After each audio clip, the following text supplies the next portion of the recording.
हाय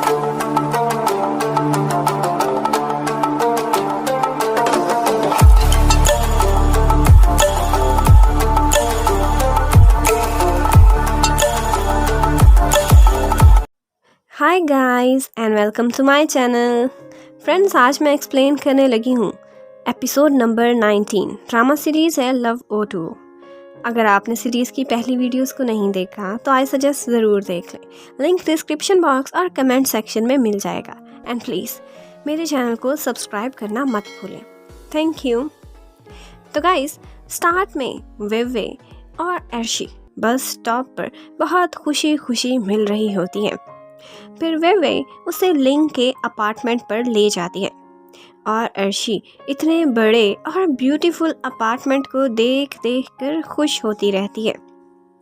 और वो ये सुनकर तो और भी खुश हो जाती है कि वे ने उसके लिए वो बेडरूम छोड़ा है जिससे स्विमिंग पूल का व्यू आता है। फिर अर्शी ये सुनकर पूछती है कि क्या श्याओ यहाँ आया था, उसने देखा था ये अपार्टमेंट। तो वे बताती है कि हाँ, ना सिर्फ वो आया था बल्कि किचन भी उसी ने ही साफ़ किया था। ये कहते ही वे फिर काम के लिए निकल जाती है। फिर अर्शी काओ को कॉल करती है। उसने कैमरे के पैसों के बारे में उससे बात करना थी। वो प्रपोज करती है कि 2000 मैं स्टार्ट में दे दूंगी और बाकी के 3000 किस्तों में पे कर दूंगी। लेकिन काओ के पास एक और आइडिया था जो वो उसे प्रेजेंट करता है। सबसे पहले वो उसे अपने घर का एड्रेस देता है कि खाना लेकर जल्दी जल्दी यहाँ पहुँचो, तुम्हारे लिए एक प्रपोजल है।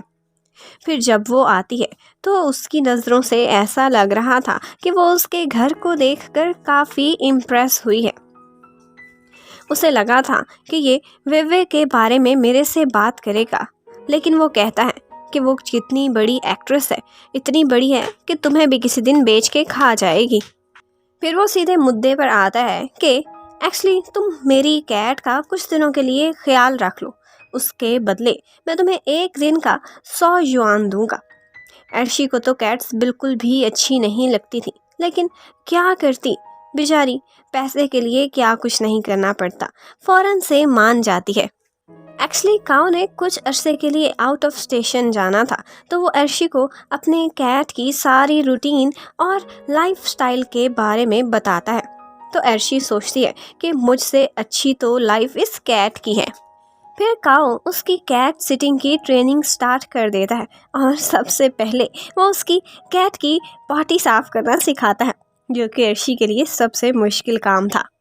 दूसरी तरफ ऑफिस में ए शुआंग अब वे को एक और असाइनमेंट देता है।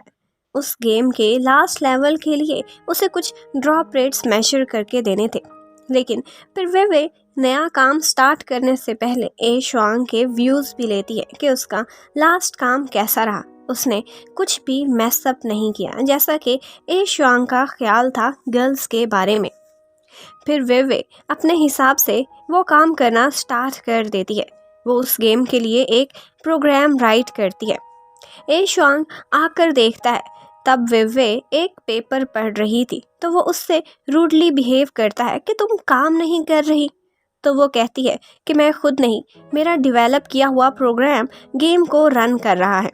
तो वो आगे से तारीफ करने की बजाय कहता है कि तुम गर्ल्स लेजी होती हो, कामचोर। लेकिन आगे से वे कोई भी जवाब नहीं देती। दूसरी तरफ आज अर्शी का ज़ेनजी कंपनी में as an intern first day था। वो हमेशा की तरह यहाँ पर भी लेट हो जाती है, ये कभी भी नहीं सुधरने वाली। वो लॉबी में खड़ी होती है तो पास से गुजरता हुआ ज़ेन ठहर कर उससे आई कांटेक्ट करता है।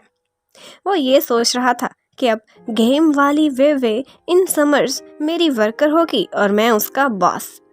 फिर वो जाकर रिसेप्शनिस्ट से फ्लर्ट करने लगता है और वो रिसेप्शनिस्ट फिर किसी बेबे नाम की लड़की से कॉल पर गॉसिप्स करने लगती है।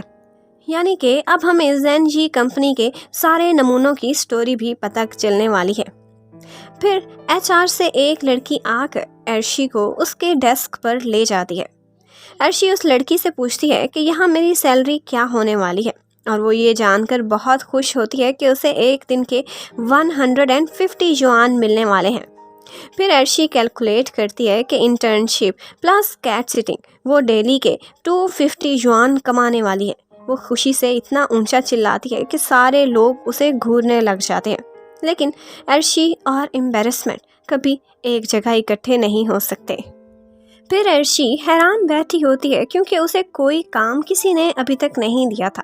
इतने में उसके डेस्क पर एक लेडी कॉपी मशीन यूज़ करने के लिए आती है। अर्शी उससे पूछती है कि मैंने क्या करना है, तो वो कहती है बस चुप करके अपनी सीट में बैठी रहो। अर्शी सोचती है कि वाह, इससे अच्छा और क्या हो सकता है। फिर दिखाते हैं कि रेस्ट रूम में दो एम्प्लॉईज आपस में बातें कर रही हैं। वो अर्शी के बारे में कहती है कि इसे मैनेजर जेन ने पर्सनली हायर किया है। ज़रूर इन दोनों का कोई तो चक्कर चल रहा है। इतने में एक टॉयलेट से नाना ये सब सुनकर बाहर आ जाती है। वो भी यहीं पर ही न्यू इंटर्नी थी। ये सब सुनकर उसका मूड काफ़ी ऑफ हो जाता है। फिर हमें ए शुआंग को दिखाते हैं कि वो आज किसी के साथ लंच पर एक पैकेट ले रहा होता है जो कि अपेरेंटली रिश्वत ही लग रही थी। क्या ए शुआंग शाओ को धोखा देने वाला है? फिर उसके वापस लौटते हुए रास्ते में बारिश हो जाती है और वो पूरा का पूरा भीग जाता है और इस तरह उसे फ्लू भी हो जाता है और उसके डेस्क पर ढेर सारे टिश्यूज़ का ढेर लग जाता है।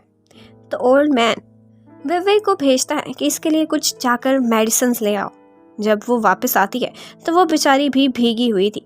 आगे से श्याओ उसे भीगा देखता है तो ओल्ड मैन पर गुस्सा करने लगता है और उसी का ही कोट उतरवा कर वेवे को पहना देता है। फिर उसे जल्दी जल्दी लेकर वहाँ से चला जाता है। रास्ते में श्याओ का मूड काफ़ी ख़राब था। वो वेवे से कोई बात भी नहीं करता। फिर वो नोटिस करती है कि ये तो लिंग के घर का रास्ता नहीं है। तो श्याओ कहता है कि मैं तुम्हें अपने घर ले जा रहा हूँ, वो ज़्यादा करीब है। वेवे को ये सब काफ़ी ऑकवर्ड लग रहा था। लेकिन जब वो घर पहुँचते हैं तो श्याओ उस पर टॉवल डालकर उसके वेट बालों को ड्राई करता है।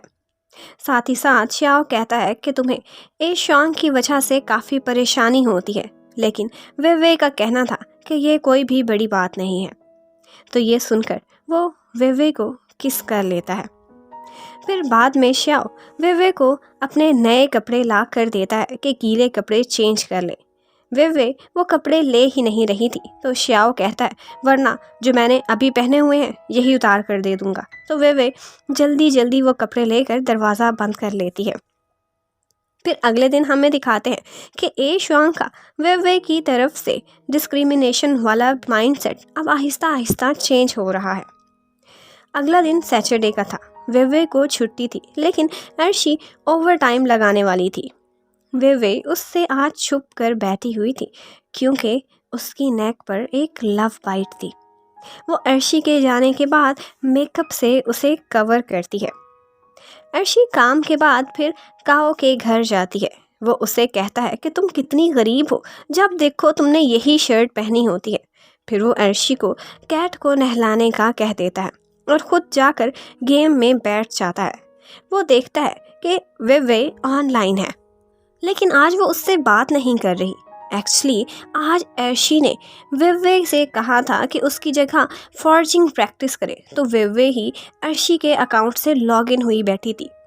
वेवे देखती है कि अर्शी का एक ऑनलाइन फ्रेंड है जो उसे मैसेज कर रहा है, तो वो जल्दी से उसे बिज़ी होने का बहाना करके फ़ौरन से बाय कर देती है।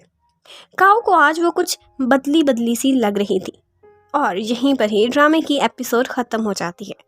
Thank you for watching. Stay connected. Goodbye.